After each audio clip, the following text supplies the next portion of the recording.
मित्रों, लुधियाना जंक्शन, पंजाब से शहीद एक्सप्रेस गोरखपुर की ओर आ रही थी। सभी यात्री बहुत खुश और उत्साहित थे क्योंकि वे कई महीनों बाद अपने गांव लौट रहे थे। उनमें से एक युवक विशेष रूप से प्रसन्न था, शायद इसलिए कि उसके डिब्बे में परफ्यूम की सुगंध थी। मित्रों, उसके सामने एक बेहद सुंदर युवती अपने परिवार के साथ बैठी थी। सभी की नजरें उस पर टिकी थीं, पर लगता है कि वह युवती उस युवक को पसंद करने लगी थी।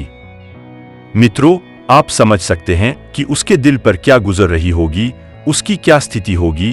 पर कहा जाता है कि यात्रा के दौरान किसी अजनबी पर भरोसा नहीं करना चाहिए। यात्रा में कोई भी अपना नहीं होता, कुछ भी अनपेक्षित हो सकता है। मित्रों, उस युवक के साथ भी ऐसा ही होता है। एक बहुत ही रोमांचक कहानी है। चलिए इस वीडियो में इस कहानी को जानते हैं। लेकिन इससे पहले कृपया वीडियो को लाइक करें और चैनल को सब्सक्राइब करें, जिससे मेरा उत्साह बढ़ता रहे। मित्रों, उस युवक का नाम अतुल है। अतुल पंजाब में 1.5 साल रहकर अच्छी कमाई करने के बाद अप्रैल में अपनी बहन की शादी में शामिल होने के लिए गांव आ रहा था। 2 दिन बाद उसकी बहन की शादी थी। वह अपनी सीट पर आकर बैठ जाता है। कुछ समय बाद एक परिवार उस डिब्बे में प्रवेश करता है और उनके आते ही डिब्बा परफ्यूम की खुशबू से भर जाता है। एक मां बाप, उनकी 2 बेटियां और एक छोटा बेटा वहां आकर बैठते हैं।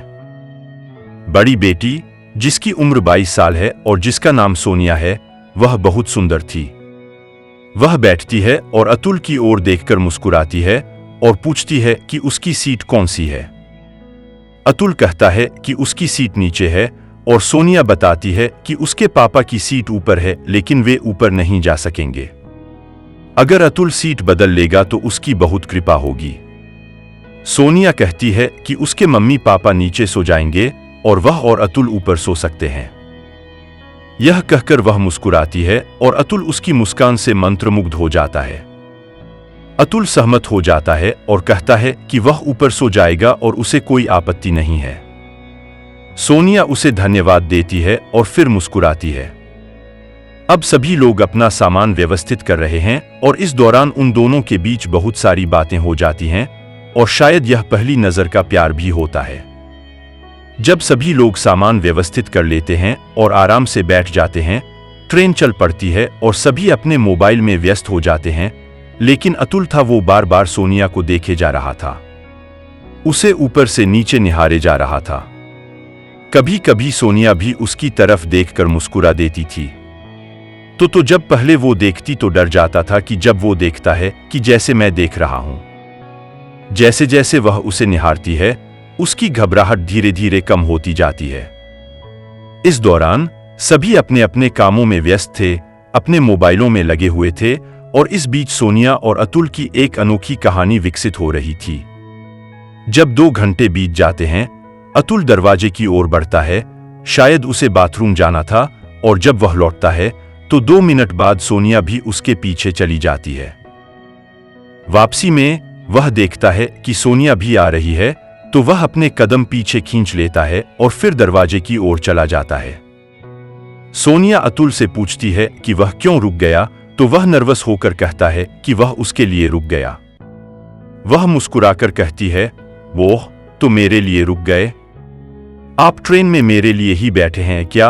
और वह कहता है, कौन जाने, शायद इसीलिए मुझे तुम्हारे पास वाली सीट मिली है। तब वह कहती है कि जिस तरह वह उसे देख रहा है, उसकी बहन कहती है कि वह कैसे घूर रहा है। उसे डर है कि कहीं उसके माता पिता को पता न चल जाए। बगल में बैठे 2 अंकल भी उसे गौर से देख रहे हैं, तो वह कहता है, मैं क्या करूं, मेरा दिल नहीं मानता। इस पर वह कहती है, गैसे मत देखो, मुझे डर लगता है, मेरा नंबर ले लो। वह अपनी सीट पर बैठ जाता है और सोनिया भी वहां पहुंचती है। वह भी अपनी सीट पर बैठ जाती है। सोनिया उसे मुस्कुराकर बात करती है और प्यार का इजहार करते हुए अपना नंबर दे देती है। इससे अतुल खुशी से भर जाता है। हालांकि उसे नहीं पता होता कि सुबह होते होते उसके साथ क्या होने वाला है। समय सुबह के 6 बजे का हो रहा होता है। चाय पीने का समय आता है। इस दौरान सोनिया की मां थर्मस से चाय निकालकर 5 कपों में डालती हैं और अतुल अकेला रह जाता है। सोनिया उसे व्हाट्सएप पर मैसेज करती है और वह जवाब देता है कि अगर दे दोगे तो पी लूंगा। सोनिया अपनी मां से कहती है कि जब ये अकेले बच रहे हैं तो इन्हें भी चाय दे दो।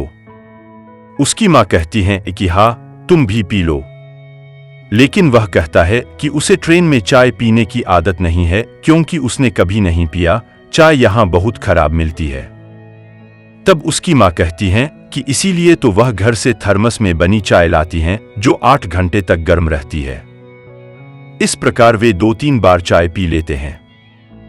फिर सोनिया की मां चाय उड़ेलने के लिए 1 कप मांगती हैं। तभी सोनिया जो चाय पकड़े हुए थी वह अतुल को दे देती है और कहती है, ये लो तुम पियो, मैं दूसरा निकाल लूंगी। दोस्तों, अतुल वो चाय पी लेता है। जब वो चाय पी लेता है तो सोनिया उसको फिर मैसेज करती है, कैसी थी चाय? सोनिया ने पूछा तो अतुल कहा, बहुत अच्छी थी। फिर सोनिया कहती है, हालांकि मैंने झूठी करके दी थी तुम्हें, मैंने एक शिप मैंने मार लिया था। इस पर अतुल ने कहा, इसीलिए तो चाय इतनी मीठी लग रही थी। इस तरह दोनों के बीच प्यार की शुरुआत होती है और वे एक चलती ट्रेन में भीड़ भाड़ के बीच एक सुंदर यात्रा का आनंद ले रहे होते हैं। उनके पास 6 सीटें थीं, 5 परिवार के सदस्य थे जिनमें 2 जवान बेटियां और अतुल अकेला था। इस स्थिति में उसके पिता को कुछ अजीब लगा। उन्होंने अतुल से पूछा, बेटा तुम कहां तक जा रहे हो? उन्हें उम्मीद थी कि अतुल जल्दी ही उतर जाएगा। अतुल ने जवाब दिया, अंकल मैं गोरखपुर जा रहा हूं। जब उन्होंने पूछा कि वह क्या काम करता है तो उसने कहा कि वह एक इलेक्ट्रीशियन है और बिजली के काम में लगा हुआ है। इस तरह थर्ड एसी के डिब्बे में उनके लिए यह जरूरी हो जाता है कि अतुल भी उनके साथ बैठे। रात के 9 बजे खाने का समय हो जाता है और फिर सोने का समय आता है। जैसा कि वे पहले भी कई बार व्हाट्सएप पर बात कर चुके थे, उन्होंने तय किया था कि हम दोनों ऊपर वाली सीटों पर सोए थे। तो जब सोनिया अरेंज करती है सबके सोने का तो अपने मम्मी पापा को नीचे सुला देती है, अपने भाई के, जो कि उसका भाई 11 साल का था, बीच वाले सीट पर, एक बहन को सामने वाले बीच वाली सीट पर, और फिर वो ऊपर वाली सीट पर चली जाती है।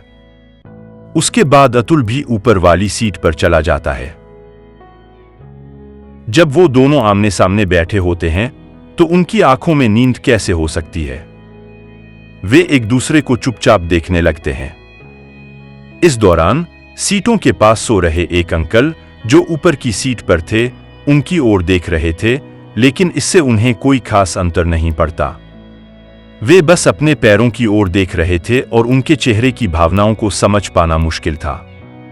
इसके बाद दोस्तों के बीच चैटिंग शुरू होती है, जहां वे अपने बारे में विभिन्न बातें शेयर करते हैं, जैसे कि वे क्या करते हैं, कहाँ रहते हैं और उनके गांव के बारे में। जब सोनिया पूछती है कि क्या उसका कोई बॉयफ्रेंड है तो जवाब मिलता है कि वह खुद ही तो है, जिस पर वह कहती है कि एक दिन के बॉयफ्रेंड के रूप में वह उसके साथ क्या करेगा।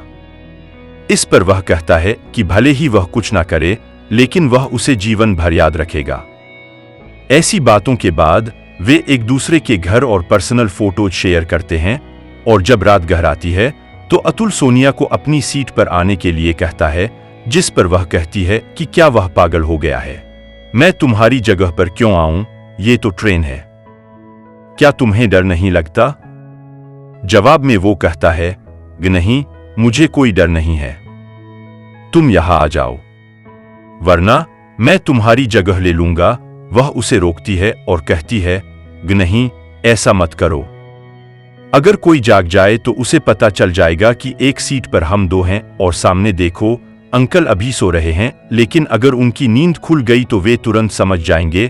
फिर भी वह कहता है कि वो आ रहा है तो वह कहती है कि वह नीचे चली जाएगी अगर वह जिद करेगा, लेकिन वह कहता है, वो नहीं, नीचे मत जाओ, मैं नहीं आऊंगा, डरो मत। इसके बाद सोनिया कहती है, ओ चलो अब सो जाओ, ज्यादा परेशान मत करो, और गुड नाइट का संदेश भेजकर सो जाती है।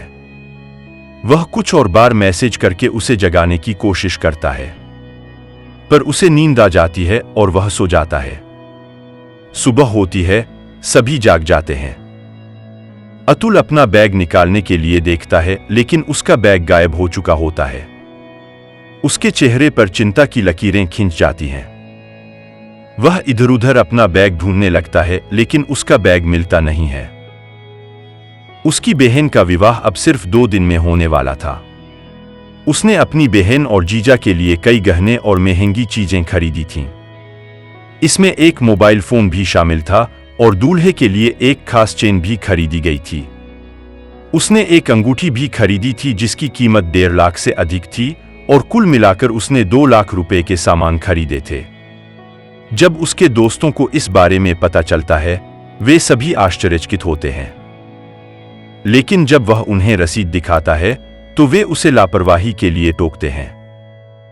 अतुल कहता है कि वह एक ज्वेलर के यहाँ बिजली का काम कर रहा था और उसे वहां से अच्छे दामों पर गहने मिले थे। वह अपने दोस्तों को समझाने की कोशिश करता है कि उसे क्या पता था कि ऐसा हो जाएगा। अतुल बहुत परेशान था और जबकि वह सबके सामने रो नहीं पाया, लेकिन उसकी आंखों से आंसू गिरने लगते हैं, जिसे देखकर सभी को बहुत दुख होता है। सोनिया भी काफी दुखी थी, लेकिन वो अपने दुख को व्यक्त नहीं कर पा रही थी। अगर अतुल के बाद अगर किसी को गहरा दुख हो रहा था तो वह सोनिया थी। अब जब लोग पूछते हैं कि क्या तुम्हारे पास और धन नहीं है, तो वह कहता है कि मेरे पास केवल 2 लाख रुपए हैं जो मेरे खाते में हैं और शादी का सारा खर्चा इसी से होना है। मेरे पास इसके अलावा कोई धन नहीं है। अब दोस्तों को क्या करना चाहिए? इसके बाद वह निराश होकर बैठा था। न तो वह चाय पीता है और न ही ब्रश करता है, इसलिए सभी लोग उसे समझाने की कोशिश करते हैं।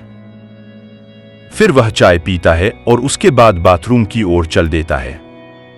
जब वह बाथरूम की ओर जाता है तो सोनिया अपनी माँ से कहती है कि माँ देखो, इसकी बहन की शादी है और यह बहुत परेशान है, दिखने में ठीक ठाक है, शायद कमाई भी करता होगा और यह हमारे गांव के पास का ही है, सिर्फ 10 किलोमीटर दूर। क्योंकि जब उसके पिताजी ने पूछा था तब भी इसने बताया था कि मैं फला गांव का रहने वाला हूं। अगर हम इसकी थोड़ी सी भी मदद कर दें तो शायद इससे बेहतर कुछ नहीं होगा। और जब इसके पिताजी यह सुनते हैं तो कहते हैं, बेटा यह तो ठीक है, लेकिन क्या पता वह देगा कि नहीं और क्या पता वह झूठ बोल रहा हो या सच। तब सोनिया की मम्मी कहती है, अरे नहीं, सही बोल रहा है, झूठ क्यों बोलेंगे। वे कहते हैं, ओ ठीक है, देख लेंगे। अब गोरखपुर की ट्रेन दोपहर 1 बजे पहुंचती है, पर सामान कौन लेकर गया यह किसी को नहीं पता। इसके बाद ट्रेन गोरखपुर पहुंचती है। सभी अपने अपने घरों की ओर रवाना होते हैं। जब अतुल घर जाकर ट्रेन की घटना बताता है तो पूरे घर में हंगामा मच जाता है। परिवार वाले रोने लगते हैं, लेकिन वह यह भी बताता है कि एक अच्छे इंसान ने हमें कुछ पैसे दिए हैं और वह भी बिना किसी ब्याज के। उन्हें कुछ महीनों में वापस करना है। इस बीच वह शादी की तैयारियों में लग जाता है और सोनिया को बार बार संदेश भेजता है, उसे फोन भी करता है, उससे मिलने की गुजारिश करता है। सोनिया भी कहती है कि वह जरूर आएगी, उसे भरोसा रखने को कहती है और वादा करती है कि वह अपनी मां को मना लेगी। शादी के दिन सोनिया, उसकी मां, उसकी 15 साल की बहन और 11 साल का भाई सभी शादी में शामिल होते हैं। उनका बहुत सम्मान किया जाता है, उन्हें बड़ी इज्जत से बैठाया जाता है और शादी शुरू होती है। उसकी मां और भाई खाने पीने के बाद सो जाते हैं, लेकिन सोनिया और उसकी बहन पूरी रात जागते रहते हैं। देखकर ऐसा नहीं लगता कि सोनिया कोई पराई है या उनकी पहचान सिर्फ एक दिन की जान पहचान है। इन दोनों के बीच प्यार इतना गहरा हो गया था कि वे एक दूसरे की आत्मा में समा गए थे। वे पूरी रात जागकर उसकी बहन की शादी की खुशियां मनाते हैं। सोनिया के आने से खुशियां दोगुनी हो जाती हैं।